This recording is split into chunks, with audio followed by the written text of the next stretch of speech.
foco en la geopolítica. Arrancamos nuestro tiempo de tertulia, nuestro momentum con Miguel Ángel Temprano, gestor independiente. Miguel Ángel, muy buenas. ¿Qué tal? Muy buenos días, Eva. Y también contamos con Daniel Sancho, jefe de inversiones de Mapfre Gestión Patrimonial. Daniel, muy buenos días. Hola, Eva, ¿qué tal? Buenos días. Bueno, os querría pedir, antes de meternos más de lleno en los asuntos más económicos, mirando a la geopolítica, Miguel Ángel, de alguna manera, mirando a lo que está siendo este tensionamiento en torno a la central nuclear de Zaporilla, por esos ataques que no dejan de sucederse en el frente, y todo lo que gira en torno a esa guerra en Ucrania con esa escalada verbal y temores, ¿no?, en los discursos. ¿Cómo hay que interpretarlo, ese tensionamiento, y hasta qué punto se está elevando la incertidumbre y el riesgo de este conflicto? Bueno, yo creo que ni ellos saben muy probablemente quién haya sido el que haya volado la presa. Son acciones propias que ocurren en las guerras, donde muchas veces comandos poco controlados hacen locuras, ¿no? Decir quién lo ha hecho, yo creo que al final acaba siendo irrelevante. El tema es intentar paliar las consecuencias, que no son ya para mí dejar sin agua a Crimea, porque al final la puedes llevar aunque no sea más que en camiones, sino asegurarte que de alguna manera los sistemas de refrigeración del núcleo de la central nuclear están suficientemente abastecidos, y ante la duda empezar lo más rápidamente posible y es una contradicción, un lento apagamiento de los 3 núcleos que hay ahora mismo en funcionamiento en la central. Lo que pasa es que eso supone dejar sin energía eléctrica a más del 75% de Ucrania. Entonces, pero en cualquier caso, obviamente, a la pregunta matriz, la geopolítica, y yo creo que todo aquel que me conoce y me lee, yo considero que es crítica. Antes de empezar a hablar o a pensar en cualquier tema macroeconómico, no hablo ya de microeconómico, la geopolítica es de las cosas más críticas que existen, porque al final la economía la manejan personas y a los dirigentes los eligen o se ponen ellos, pero son los que mandan en todo lo que ocurre en los países. La geopolítica es extremadamente crítica en cualquier análisis macroeconómico. Daniel, mirando precisamente a ese tensionamiento, pero más mirando lo que es la construcción de una estrategia a la hora de mirar las inversiones, quería preguntarle de alguna manera cómo se configura, qué lugar tiene, no sé si por la cobertura o qué peso juega ahora mismo las tensiones geopolíticas en el dibujo de la estrategia, la búsqueda de las inversiones. Bueno, como decía Miguel Ángel, lo que es la geopolítica, por supuesto que es relevante a la hora de tomar decisiones, pero el problema de la geopolítica es que es muy, muy difícil de prever. Al final puedes hacer análisis, puedes estar rodeado de expertos, pero todo es análisis a pasado, ¿no? El prever los riesgos geopolíticos, los riesgos sabemos que están ahí, pero no sabemos por dónde pueden saltar, ¿no? El ejemplo, al final lo que vemos es que una cosa es los riesgos, una cosa son los eventos y luego es las consecuencias que pueda tener en el mercado, ¿no? El ejemplo mismamente lo tenemos hoy. La noticia con la que nos hemos levantado es absolutamente terrorífica y podemos ver que los mercados no están en un estado de terror, ¿no? En el sentido de que no ha pasado, como que no le ha dado la importancia que seguramente pues haya que dársela en el corto plazo o en el largo plazo. Desgraciadamente no sabemos las consecuencias que puede tener, no sabemos quién ha sido, pero lo que está claro es que la guerra, el conflicto de Ucrania, estamos viendo que tiene muchas consecuencias y todas ellas probablemente no las vimos cuando estalló la guerra, sino que las estamos viendo poco a poco, ¿no? Que es un poco lo que pasa en la geopolítica. La geopolítica siempre se mueve de una manera más de largo plazo. Las decisiones que se toman son semillas que van teniendo resultados pues, en el largo plazo. Desde un punto de vista de construcción de carteras, entendemos que la única manera de poder controlar el riesgo geopolítico es diversificando y entendiendo bien los riesgos, entendiendo bien las necesidades del cliente, ¿no? Si un cliente pues necesita invertir sus ahorros a un corto plazo, pues está claro que tiene que tener una cartera muy controlada a día de hoy, con renta fija a muy corto plazo, que es donde pues a día de hoy podemos encontrar rentabilidades con bastante visibilidad, ¿no? Si ya nos vamos a perfiles más arriesgados, entendemos que siempre hay oportunidades, independientemente de los riesgos que se barajan, porque ya os digo que siempre vamos a tener riesgos, los riesgos siempre van a estar con nosotros. Entonces, en perfiles que busquen un largo plazo, para nosotros la clave a la hora de jugar estos riesgos geopolíticos es pues el analizar, el elegir gestores que tengan análisis fundamental de las empresas, que entiendan muy bien lo que vale la empresa, dado un precio que está cotizando, y si son oportunidades, siempre van a haber oportunidades, lo que pasa que entendemos que es muy importante la gestión activa, ¿no? Y diversificar todo tipo de activos en la parte más de renta variable.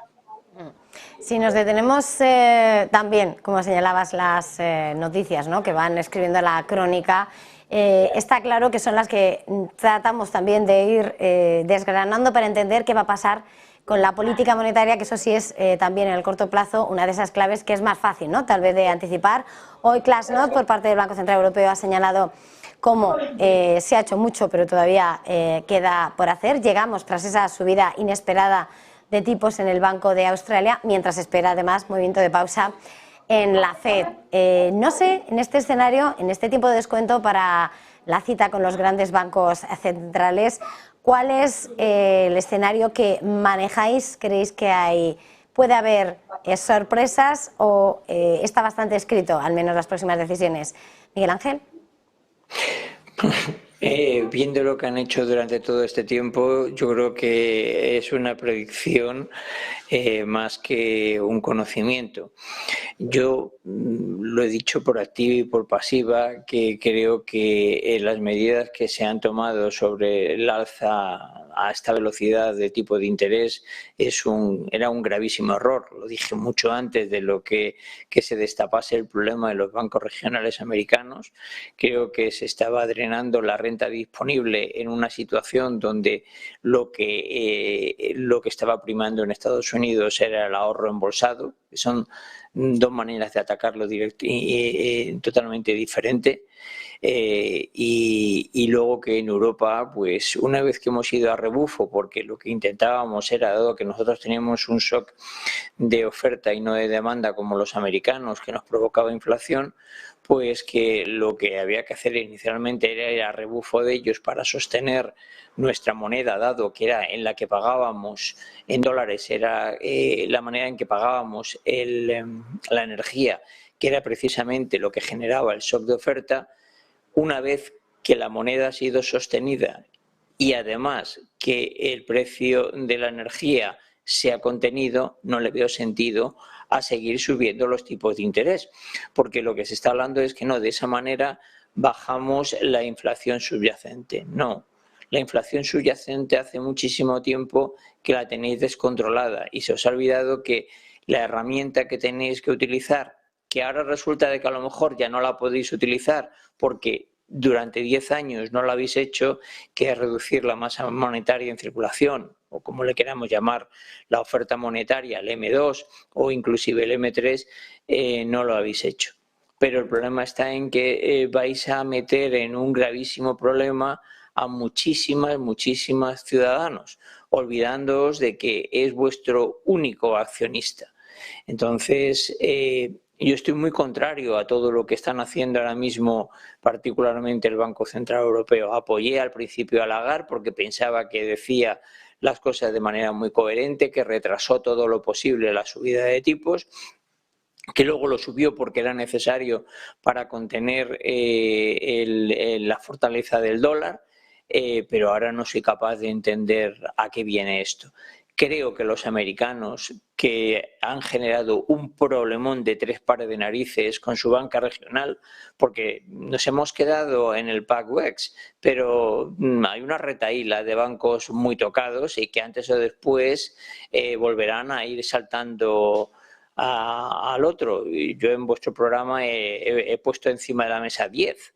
Entonces, por eso predecir lo que van a hacer no lo entiendo. Lo que dice Klasnot me ha parecido una tontería, pero bueno, en esta vida cada uno está sentado donde está sentado.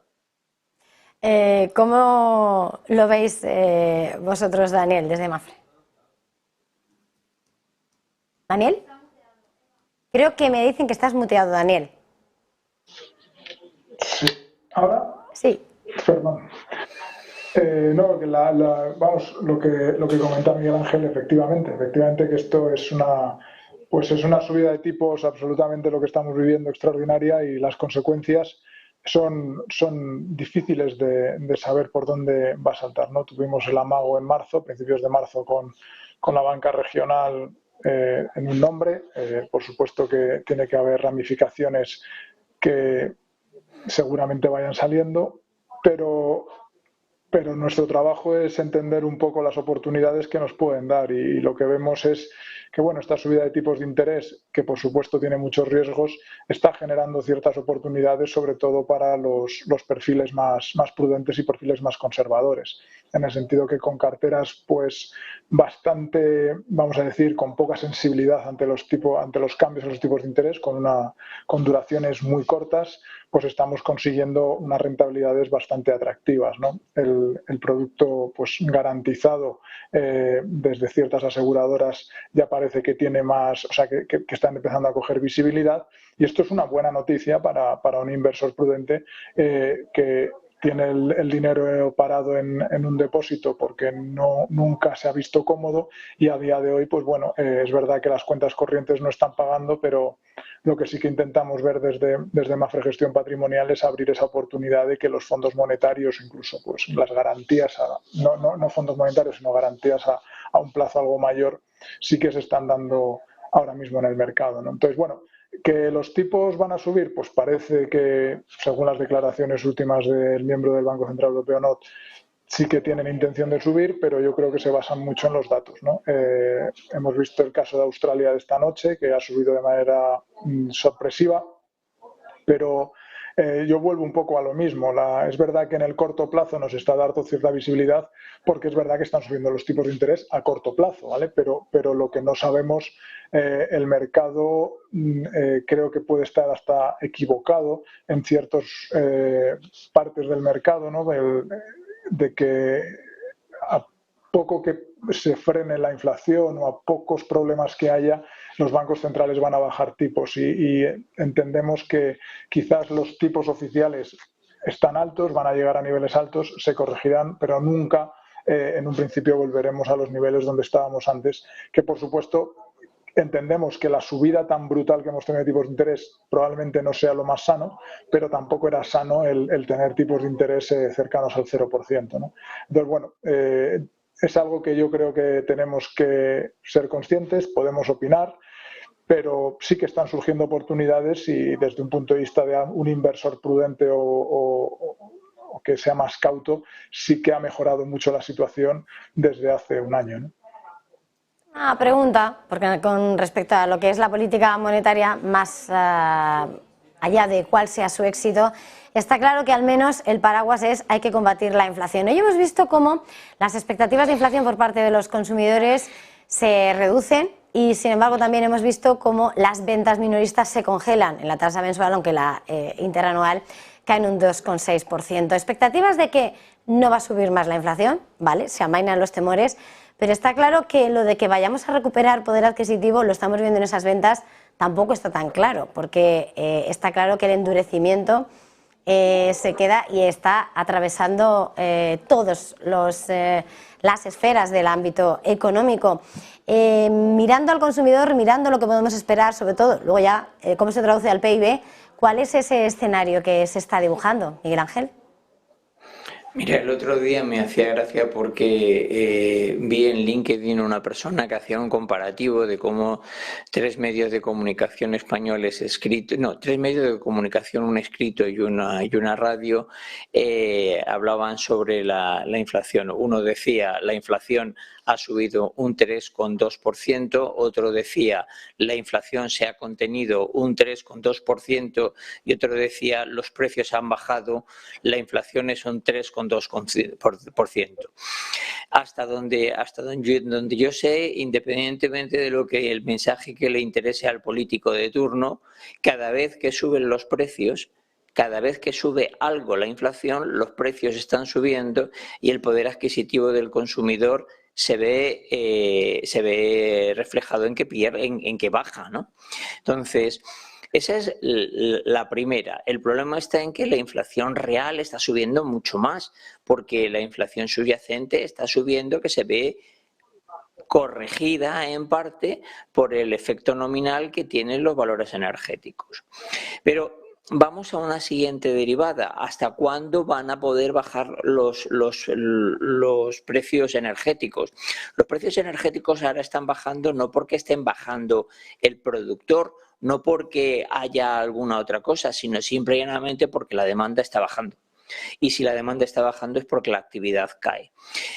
Arabia Saudita ya ha dicho hoy que la situación empieza a no gustarle otra vez y que ella unilateralmente, muy probablemente, empiece a reducir su producción de petróleo. Llevamos reducida en lo que va de año un 5% la producción de petróleo. Eso es una barbaridad. Una barbaridad, un 5%, que son 5 millones de barriles diarios, es una barbaridad. Lo que significa que la caída de la demanda está bajando. El 89% del petróleo o el 92%, dependiendo de las fuentes, se emplea en movilidad. Es decir, pero movilidad, lo que mayor emplea la movilidad no son las personas, no son las mercancías. Es decir, el tráfico de sustancias, de mercancías, de bienes está cayendo de una manera significativa, el consumo está cayendo de una manera significativa. Miguel Ángel, esto afectará al PIB. Miguel Ángel, me vais a tener que disculpar porque me tengo que marchar, creo que además no vamos a poder volver, perdonadme. Miguel Ángel Temprano, gestor independiente, Daniel Sancho, jefe de inversiones de Mapfre Gestión Patrimonial. No es que os quiera sustituir, tengo que marcharme porque está hablando Nadia Calviño. Muchísimas gracias por este tiempo de tertulia. Feliz jornada, feliz negocio. Hasta luego, gracias. Y nosotros está hablando a esta hora la vicepresidenta de Asuntos Económicos.